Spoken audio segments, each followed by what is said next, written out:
Ley de Partidos Políticos. Reglamento de financiamiento y supervisión de fondos partidarios. Muy bien, seguimos en TV Perú Mundo y vamos a retomar el comentario sobre esta relación tensa, ¿no? Y sobre todo pues que en algún momento se pensó pues que de repente pues podía, no sé, pues retirar el embajador, o sea, ir a mayores, ir a mayores. Pero en todo caso Estados Unidos buscó la negociación en un momento en que creyó que podía negociar desde una posición de fuerza, ¿no? ¿Ya? Por un lado, tiende puentes a algunos de los principales aliados de Venezuela, como el gobierno cubano, con el cual restablece relaciones diplomáticas. Luego entonces neutraliza parte de la solidaridad que estos gobiernos hubieran podido ejercer respecto a Venezuela, incluyendo países del Caribe que reciben o recibían petróleo subsidiado de Venezuela, bueno, lo reciben en menor proporción que antes, a los que Estados Unidos les ha ofrecido ahora su propia cooperación energética. Entonces, por un lado, está privando, o en todo caso está intentando neutralizar aliados de Venezuela, por otro lado, sanciona a 7 funcionarios, el gobierno federal colabora aparentemente con evidencia, con una investigación judicial que pone en la picota al presidente del Parlamento. O sea, Estados Unidos va a negociar con Venezuela en un momento en el que la economía venezolana está, digamos, tocando fondo, cayendo 7% este año, con una inflación de 3 dígitos, y con todos estos mecanismos de presión que mencioné, diciéndole, quiero llegar a un acuerdo, pero si no llegamos a un acuerdo, tengo alternativas, y tú tienes muy pocas. Luego, entonces, te conviene llegar a un acuerdo. O sea, hay una vocación de restablecer relaciones, pero muy probablemente haya presión también en temas como observación electoral internacional independiente en las elecciones de fin de año. Presumo que, digamos, esa es la orientación del gobierno americano en este tema. Claro, pero elecciones que no tienen fecha. O sea, y que ya tienen que convocarlas, ya deberían, ¿no? haber sido convocadas, pero tienen que, ya se ha dicho que son en el último tercio del año, pero eso se sabía de antemano. El punto es ponerle fecha precisa. Claro, y aquí lo gracioso es que el gobierno le pide al Consejo Nacional Electoral que ponga la fecha, como si el Consejo Nacional Electoral fuera independiente del gobierno. El CNE tiene mayoría oficialista. Si el gobierno quisiera poner una fecha, pues sencillamente se lo ordenaría, ¿no? Claro, pero eso significa que no encuentran aún la salida. Es muy difícil para ellos. Parece que porque si no ya lo hubieran puesto en El tema es que uno práctica. puede decir, tal vez las elecciones no sean libres y justas en Venezuela, pero no se puede decir que sea una dictadura porque hay elecciones. El día que deje de haber elecciones, ya nadie se llama engaño sobre la naturaleza del régimen. O sea, el régimen debería ser el más interesado en aras de su legitimidad internacional pues y evitar sanciones bajo, por ejemplo, la Carta Democrática Interamericana. Repito, el régimen debería ser el más interesado en que se convoquen estas elecciones. Claro, pero saben que los resultados no le van a ser adversos, así que es lo más probable. Pueden optar por la primera opción. Muy bien.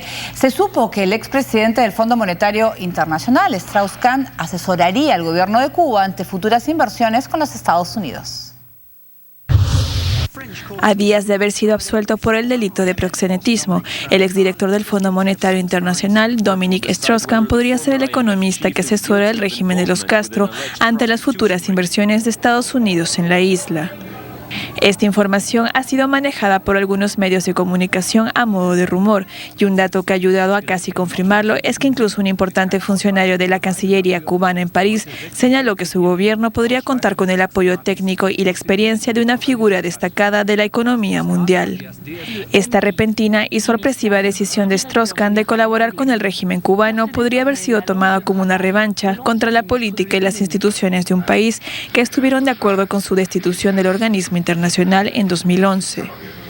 Si bien durante los últimos 3 años los escándalos han sido una constante para el excandidato del Partido Socialista en los pasados comicios presidenciales de Francia, es innegable que su experiencia y el conocimiento en materia de economía y finanzas, además de su extensa carta de relaciones, es lo que el gobierno de Cuba necesita en este momento.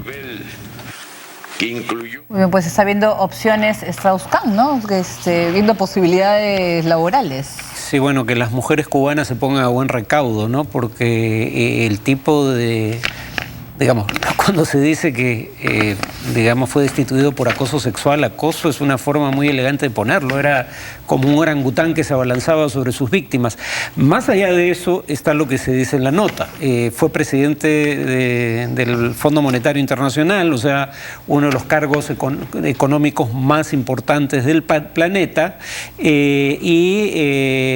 fue candidato con posibilidades de éxito, tuvo que retirar su candidatura luego de los escándalos a la presidencia de Francia. Entonces es un personaje, fue ministro en el gobierno francés, fue un personaje con muchas conexiones y con muchos conocimientos, pero digamos que con una imagen pública que deja mucho que desear. Muy bien, nosotros vamos a hacer una primera pausa, vamos a regresar con la crisis que hay en la frontera siria con Turquía. Centenares de personas huyen hacia Turquía ante el avance del Estado Islámico. Volvemos con todos los detalles.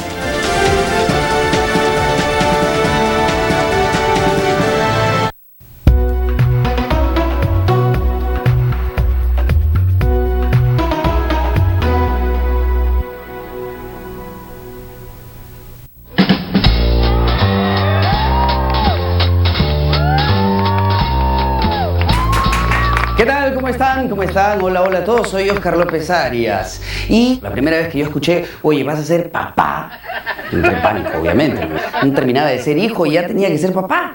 Y no solamente de uno. Después vino el número 2 y después vino el número 3. Y hasta ahí nomás ya paremos de contar, ¿no? O sea, hasta ahora ya es lo que es. Pero ¿qué es lo que pasa aquí? El amor, ¿no es cierto? La dedicación hace que uno vaya aprendiendo. Empiezas a aprender a controlar un poco las travesuras. A veces quieres meterlos a todos al microondas para que salgan bronceaditos, pero piensas, no, pobrecito, están aprendiendo también a ser hijos. Creo que todo, el estrés, los buenos momentos, los momentos difíciles, todo eso hace que nos sintamos vivos. Y eso es lo que me hace sentir a mí un super papá.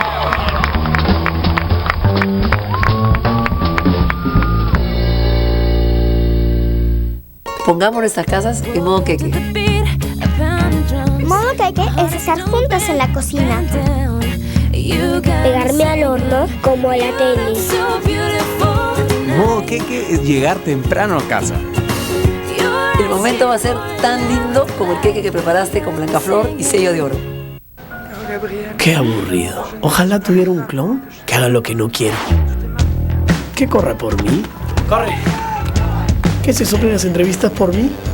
Y que se lleve el puesto por mí. Y que meta un golazo por mí. Ah, no. Eso lo hago yo por mí. Nadie mejor que tú para sacar eso que llevas dentro. Porque crema te sobra. Y te sobra a full. Vive la filosofía Casino. Este pasamanos está lleno de bacterias. Y ahora sus manos también. Cuidemos del contagio, las manos de nuestros hijos. Protex, protección antibacterial para los niños del Perú. Sorprende a todos con un queque facilísimo de preparar con las mezclas listas de Blancaflor. Echa la mezcla, agrega unos huevos, un poco de agua a la mezcla y al horno, para que en minutos tengas un queque tan perfecto que les encantará a todos. Búscala desde 5,90 soles y pon tu casa en modo queque. Estamos viendo TV Perú Mundo.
vamos ahora con una tragedia, la que viven los refugiados sirios. Las fuerzas turcas buscan impedir su ingreso en la frontera, donde miles de desplazados intentan huir desde hace semanas de la violencia. Vivir o morir. Bajo esa premisa, decenas de sirios de la ciudad norteña de Tel Aviv intentaron cruzar el paso fronterizo de Ashakal. Como se recuerda, la ciudad de Tel Aviv es escenario de enfrentamientos entre las fuerzas kurdas y el autodenominado Estado Islámico. Por ello, decenas de árabes y turcomanos han intentado hacer uso de este cruce no regulado, que estuvo cerrado durante días, luego que en las últimas semanas unos 15.000 desplazados consiguieran ingresar al vecino país.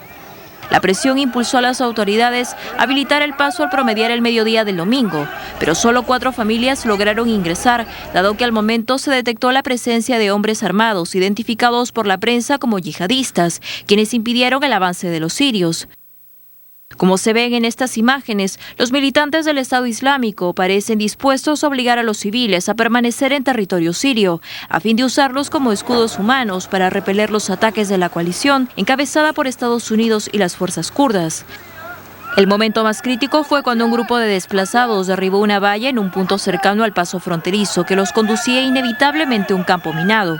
Fue necesaria la presencia de militares a pedido de Ankara para mantener despejada la zona a la llegada de más refugiados.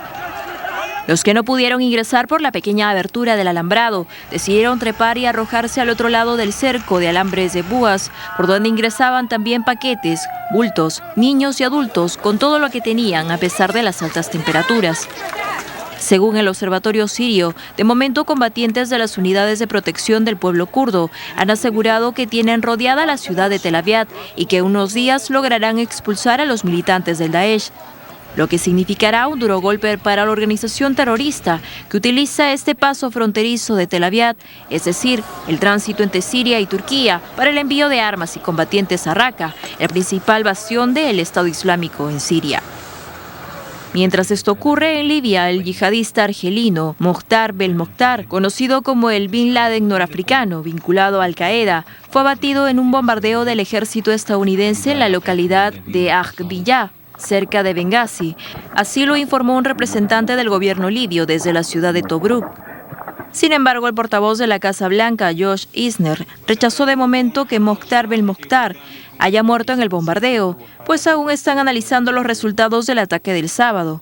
Probablemente se requerirán pruebas de ADN o un anuncio de su muerte a través del grupo islamista que representa.